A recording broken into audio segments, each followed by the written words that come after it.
Assalamualaikum warahmatullahi wabarakatuh. Apa kabar semua? Semoga selalu dalam keadaan sehat, bersemangat, dan terus berpikir positif. Nah, teman-teman semua, di pertemuan-pertemuan sebelumnya kita sudah membahas mengenai Microsoft Word, kemudian kamus bahasa, kamus istilah, thesaurus, teks paralel, sumber-sumber internet yang bisa kita gunakan dalam kegiatan menerjemahkan. Nah, kali ini Misapta akan fokus membahas mengenai the impacts of technology on translation, jilid pertama yaitu mengenai machine translation. Saya yakin teman-teman semua sudah sangat familiar ya dengan istilah machine translation. Saya yakin ini bukan pertama kali teman-teman mendengar istilah machine translation. Iya, machine translation adalah penerjemahan dengan berbantu mesin. Nah, di dalam machine translation itu dikenal salah satu alat yang disebut dengan MT tool. Apa sih MT tool?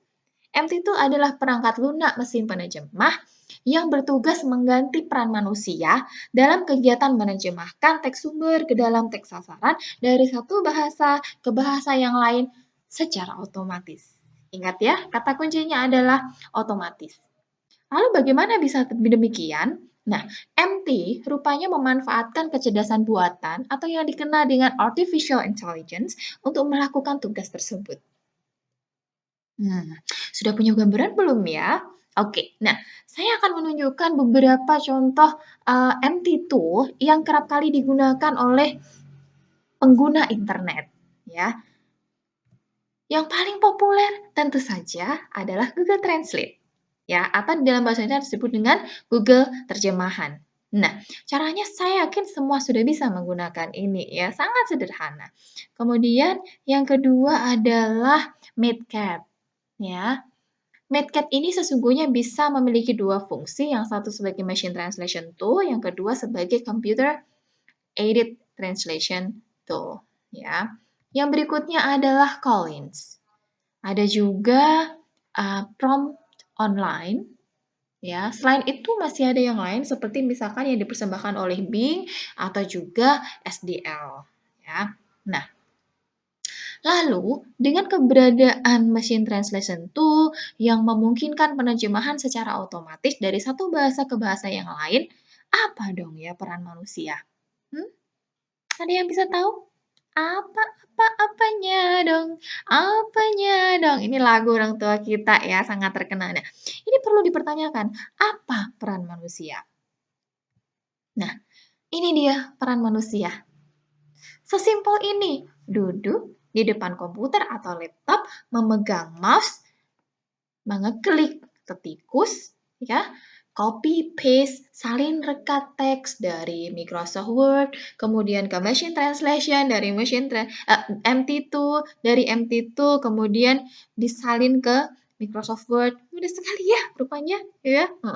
Lalu bagaimana kita sebagai seorang penerjemah menyikapi hal seperti ini? Bagaimana kualitas terjemahannya? Ya. Nah, ini perlu kita kritisi, ini perlu kita cek, perlu kita buktikan ya. Karena kalau hanya bicara saja, kalau ngomong doang gitu ya, burung puyuh pun bisa. Seperti misalnya Bang Iwan Fals. Nah, kita buktikan. Nah, saya memberikan contoh ungkapan, mari makan, Nek. Mari makan, Kek, gitu ya. Saya ketikkan ke dalam versi bahasa Indonesia, kemudian terjemahnya langsung muncul. Let's eat, Grandma. Akurat? Tentu, pesannya sama. Gayanya bagaimana? Sesuai gaya orang Inggris mengajak neneknya makan, seperti itu. Let's eat, Grandma. So, mudah ya? Oke, sekarang kita lihat contoh berikutnya. Ini ungkapan hati seorang kawan gitu ya. Aku tuh tahu rasanya disakitin, makanya aku nggak bakal nyakitin. Ya. Kita lihat hasil terjemahannya. I know how it feels to be hurt, so I won't hurt. Ya, lumayan gitu ya, lumayan. Sekarang saya akan masukkan sedikit sentuhan idiom di sini. Ya, ini saya singgung idiom di mata kuliah Translation of Fiction. Ya, nah ada salah satu idiom yang sangat terkenal yaitu It's raining cats and dogs outside. Dan si MT2 berupa Google Translate itu menerjemahkan menjadi hujan kucing dan anjing di luar. Bisa kebayang di luar sana ada hujan kucing dan anjing. So, kalau hujannya itu seharian seperti itu, ada berapa banyak kucing dan anjing itu akan berserakan di jalanan gitu ya. Oke, nah ini terjemahannya tidak akurat ya. Karena makna dari it's raining cats and dogs outside itu adalah sekarang sedang hujan lebat di luar sana ya. Oke. Selanjutnya, the paranoid style in GOP politics. Ini konteksnya politik ya. Dan ini sebenarnya saya ambil dari artikel yang membahas tentang Donald Trump. Nah, Google terjemahan menerjemahkan menjadi gaya paranoid di GOP politik. Gaya oke, paranoid oke, di oke, politik oke. Tapi bagaimana dengan GOP? Nah, ini dia. Nah, rupanya ada masalah di sini, GOP. GOP ini sebenarnya kalau kita mau kulik lebih lanjut, ada berhubungan dengan salah satu partai yang ada di Amerika. Jadi saya rasa di sini MT itu masih kelewatan ya, masih terlewat nih bagian tertentu. Nah, ini juga saya buktikan lagi ya ketika saya menerjemahkan artikel tentang perbankan.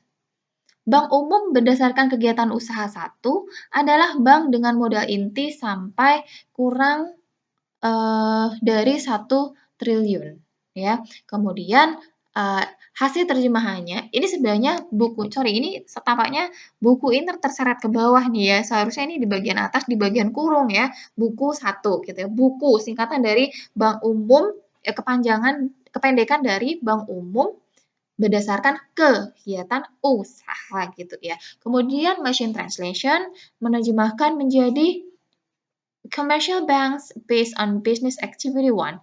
Book one. Jadi buku BUKU itu diterjemahkan menjadi BOOK. Sudah bisa menilai sendiri kan hasilnya? Nah, kalau ini kita bandingkan machine translation dengan human translation. Commercial banks based on business activity one, book one, are banks with core capital of less than 1 trillion Indonesian rupiah. Ya. Oke, nah lalu apa sih kelebihannya? Apa kelebihan menggunakan MT Tool? Bagi beberapa penerjemah yang pengen mencari jalan pintas gitu ya, dia menganggap MT Tool ini, wah kerja minimal, duit maksimal gitu ya. Kerjanya cepat gitu ya, selesai, cepat dapat bayaran gitu ya. Ya semua orang juga pengen ya kerja seperti itu ya, gitu. Tapi kita harus berpikir ulang ya, berpikir ulang. Kenapa? Ini kita lihat kualitas terjemahannya bagaimana? Belum terjamin. Nah, kalau kita terlalu mengandalkan MT ya, permasalahannya adalah ketika hasil terjemahan kita itu tidak baik, maka citra kita sebagai penerjemah itu bisa luntur. Kalau penerjemahnya kualitas terjemahannya citra kita sebagai penerjemah luntur ya karena klien itu tidak puas, ya sudah. Klien tidak akan kembali ke kita lagi. Klien akan memilih penerjemah yang lebih berkualitas seperti itu. Makanya harus hati-hati ya kita memanfaatkan MT tool ya, karena kalau tidak kita akan terjebak pada enaknya ini, namun sebenarnya kita itu masuk ke dalam lubang yang sangat berbahaya kalau kita salah menginjak seperti itu. Kita salah melangkah gitu ya, kita bisa masuk ke jurang yang dalam, yang itu kemudian membuat citra kita sebagai penerjemah itu luntur. Kalau citra kita luntur, kita tidak akan mendapatkan klien yang bisa memberikan kita pekerjaan yang kita inginkan seperti itu.